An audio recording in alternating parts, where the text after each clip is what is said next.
Hello बच्चों, आज हम शुरू करने जा रहे हैं chapter 12 that is changing times. हम ऑलरेडी चैप्टर स्टार्ट कर चुके थे, लेकिन मैं फिर भी दोबारा से आपको यह स्टार्ट करवाऊंगी और ताकि आपको और भी अच्छे से समझ में आ जाए। माई नेम इज़ चेतन दास। तो यहाँ कोई व्यक्ति है जो अपना नाम बता रहा है, उसका नाम क्या है? चेतन दास। Many years ago I use to teach children like you. तो बहुत सालों पहले, मैनी ईयर्स एगो का मतलब है बहुत सालों पहले वह क्या करते थे? वो बच्चों को पढ़ाते थे। This days I spend my time by writing about the days when I was young. तो अब क्या कर रहे हैं? अब ये अपना दिन कैसे, समय कैसे व्यतीत कर रहे हैं? स्पेंड मतलब व्यतीत करना। तो यह अपने उन दिनों के बारे में लिख रहे हैं जब वह क्या होते थे? जवान होते थे। यंग मतलब जवान होना। I would love to share some of this with you. तो यह कुछ मेमोरीज को हमारे साथ शेयर करना चाहते हैं। ठीक है। A big move. I remember the time when I was 9 years old. Remember मतलब याद करना।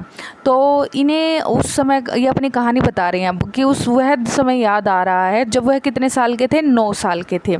It must have been over 60 years ago. अगर बात की जाए आज से 60 साल पहले, तो आप सोच सकते हो that was when we lived in Dera Ghazi Khan. तो जिस जगह पर ये रहते थे उस जगह का नाम क्या था? डेरा गाजी खान। उस समय की बात है जब ये जवान होते थे। Today this place is in Pakistan. लेकिन आज यह जगह कहाँ पर है? आज यह जगह पाकिस्तान के अंदर आती है। इसका मतलब यह उस समय की बात है जब भारत और पाकिस्तान का बंटवारा नहीं हुआ था। At that time there were a lot of problems all around us. उस समय प्रॉब्लम्स होते हैं, मुश्किलें, बहुत ही मुश्किल हालात थे उनके आसपास। I could not understand what was happening. मतलब उन्हें समझ में ही नहीं आ रहा था कि हो क्या रहा है। हैपनिंग मतलब हो क्या रहा है। One day Baba told us. तो एक दिन उनके पिताजी ने उन्हें बताया that we have to leave our village. Leave होता है छोड़ना, यहाँ पर लीव का मतलब होता है छोड़ना, विलेज मतलब गांव। तो एक दिन उनके बाबा ने बताया कि उन्हें गांव छोड़ना पड़ेगा and move to another place, और दूसरी जगह जाना पड़ेगा। I was sad to leave my house and my village. देखो, कोई भी है जिसका घर छूट रहा है तो वो उदास तो हो गई। तो वो क्या थे? सैड हो गया था चेतन दास कि अब उसे अपना घर छोड़ना पड़ेगा और अपना गांव भी छोड़ना पड़ेगा। That was where I had all my friends. जहाँ पर उसके सारे फ्रेंड्स प्रेजेंट थे। All of us, Baba, Amma, my younger brother and sister. I took a train to come here near Delhi. तो वहाँ से उन्होंने एक ट्रेन पकड़ी। कौन कौन थे उसके फैमिली में? बाबा थे, मतलब उसके पिताजी, उसकी माताजी और उसके यंगर ब्रदर और सिस्टर्स जो उसके छोटे भाई बहन थे। तो उन्होंने वहाँ से एक ट्रेन पकड़ी और कहाँ आ गए? दिल्ली में। मतलब डेरा गाजी खान से कहाँ आ गए? दिल्ली के अंदर। Like as many people from our area also moved. तो इस तरह से वो अकेली फैमिली नहीं थी, और भी बहुत सारे लोग थे। पीपल मतलब लोग, जो उस एरिया से दूसरे एरिया में जा रहे थे। People were saying that our country was being divided into two, India and Pakistan. तो उस समय क्या सभी लोग क्या कह रहे थे कि हमारा देश दो हिस्सों में बट गया है। एक का नाम है इंडिया और एक का नाम है पाकिस्तान, जो आज एक दो अलग कंट्री हैं। Many people from India went to Pakistan just like we move to India. जैसे ये लोग पाकिस्तान से इंडिया में आए, वैसे ही इंडिया से कुछ लोग कहाँ जा रहे थे? पाकिस्तान में जा रहे थे।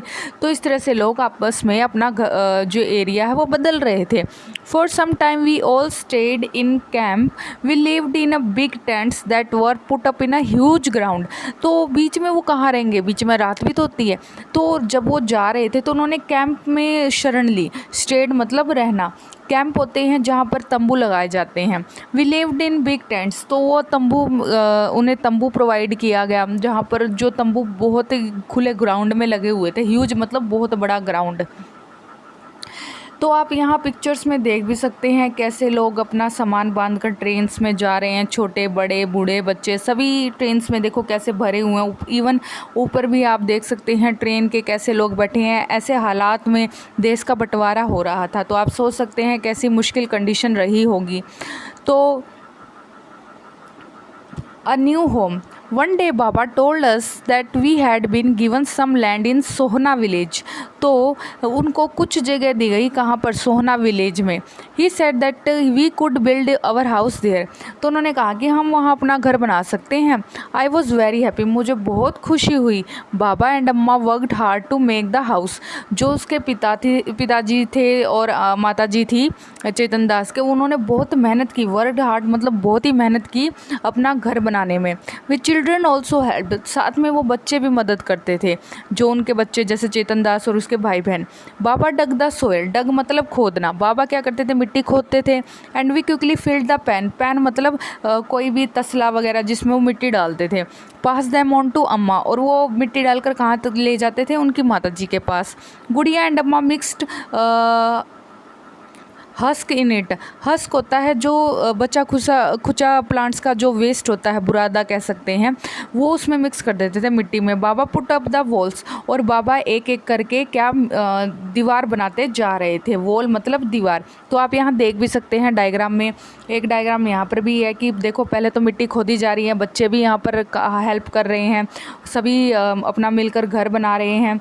और यहाँ पर देखिए कि जो यहाँ पर उनकी मदर है और बहन है, वो मिट्टी में हस्क मिला रही है और उनके पिताजी दीवार को बना रहे हैं। तो आप पिक्चर में आराम से देख सकते हैं कि कैसे क्या क्या क्या चल रहा है। Then it was the turn for the roof to be made. अब रूफ होती है छत। अब किसकी बारी थी, अब छत बनाने की बारी थी। तो Baba made a frame by joining strips of wood and fix it on the 4 walls. तो जैसे ये 4 पिलर्स खड़े कर दिए, इन 4 पिलर्स पर अब छत डालनी थी, और इस तरह से उन्होंने एक तरह से लकड़ियों की जो है अरेंजमेंट शुरू कर दी। तो we put branches of neem and kikar trees on the frame. तो वो क्या कर रहे थे, पक्की छत नहीं बना रहे थे, कच्ची छत बना रहे थे, तो उसमें लकड़ियों का यूज़ कर रहे थे। और कौन से पेड़ की लकड़ियाँ यूज़ कर रहे थे, नीम की और किकर की। So the termites would not harm the wood, क्योंकि नीम और किकर में जो दीमक होती है, टर्माइट्स जो लकड़ी को खाती है, और नीम कड़वा होता है और किकर में भी दीमक लगने के चांसेस 0 होते हैं, इसलिए उन्होंने वो लकड़ियाँ चूज़ की हैं। अम्मा put old Ghani bags on this and covered them with mud. और इसके बाद क्या किया जा रहा है, उस पर बोरियाँ, जूट की बोरियाँ, गनी होती है, गनी बैग्स जूट की बोरियाँ ढकी जा रही है, और उसके ऊपर फिर मड मतलब कीचड़ बिछाया जा रहा है। जैसे कि पुराने घर होते थे गाँव में, तो लकड़ी की छत होती थी और ऊपर मिट्टी लगी होती थी, कुछ इस तरह से वो भी अपने हाउस की रूफ बना रहे हैं। Most of the houses around over house were made like ours. तो इसी तरह से उनके आसपास के घर भी ऐसे ही बने हुए थे। But I like my house the best, पर उसे अपना घर सबसे अच्छा लगता था। It was just like our old house, यह उनके पुराने घर जैसा ही था। तो बच्चों, आप इस स्टोरी को ध्यान से पढ़ें और ख़ुद भी जो कि मेन वर्ड्स हैं उनको अंडरलाइन करें, छांटें और समझने की कोशिश करें। और आज के लिए इतना ही। Thank you.